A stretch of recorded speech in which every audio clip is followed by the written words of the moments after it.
பகவத்கீதையில் 7வது சாப்டரில் 4வது ஸ்லோகம்.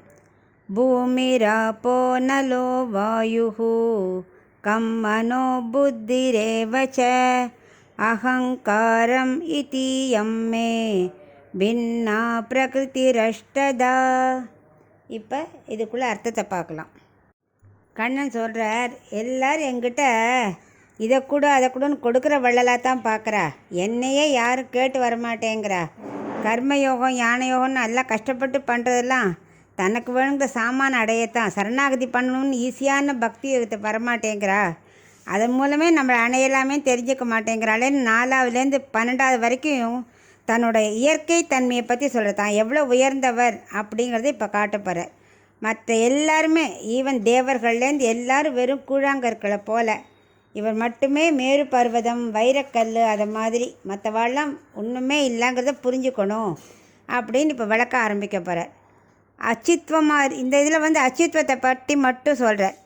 அச்சித்துனாக்க அச்சித்தத்துவம் என்னென்னா, இந்த எல்லாமே பூ சந்தனம் மரம் இது எல்லாமே என்னெல்லாம் அதுக்கு ஜீவன் இல்லாமல் இருக்கோ எல்லாமே அச்சித்து தானே, அது எல்லாமே என்னோடது அப்படிங்கிறார். தத்துவங்கிறது உண்மை பொருள். தத்துவம்னா என்னென்னா உண்மை பொருள், அதான் நாம் காண்ற ஜடப்பொருள் அறிவற்றவை தான் அச்சித்து. இதுக்கு ஞானம் கிடையாது. இதை விட அடுத்தது சித்து ஜீவாத்மா. அதாவது அச்சித்தான சந்தனம் புஷ்பம் எல்லாத்தையும் அவள் அனுபவிக்கலாம். அந்த அச்சித்து பொருட்கள் எல்லாம் அனுபவிக்கிறது ஜீவாத்மா. ஆனால் இந்த அச்சித்தும் சித்தும் ரெண்டும் யாரோடது? ஈஸ்வரனோடது, அவரோட உடைமை. நம்ம எல்லோரும் உலகத்தில் இருக்கிற அத்தனையும் அவருக்கோட சொத்து.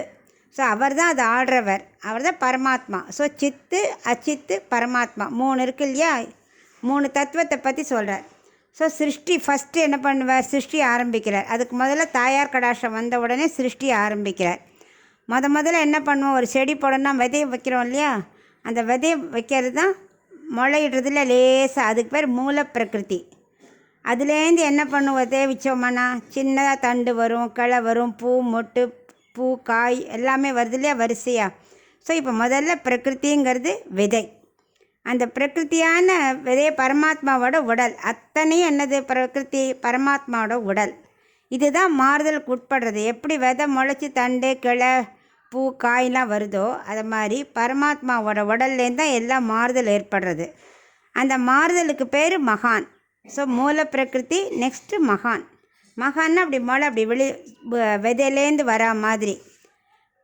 அதுக்கப்புறம் அகங்காரம். அகங்காரங்கிறது என்னென்னா கர்வம். உடலே ஆத்மான்னு நினைக்கிறா இல்லையா? அது 3 வகைப்படுங்கிறார். சாத்விக் அகங்காரம், ராஜஸ் அகங்காரம், தாமஸ் அகங்காரம், 3 அகங்காரம் இருக்குது. ஸோ இப்போதைக்கு இந்த 3 முதல்ல எக்ஸ்பிளைன் பண்ணுறார். மூல பிரகிருதி, மகான், அகங்காரம் எல்லாமே செடியோடு ஒப்பிட்டு சொல்கிறார்.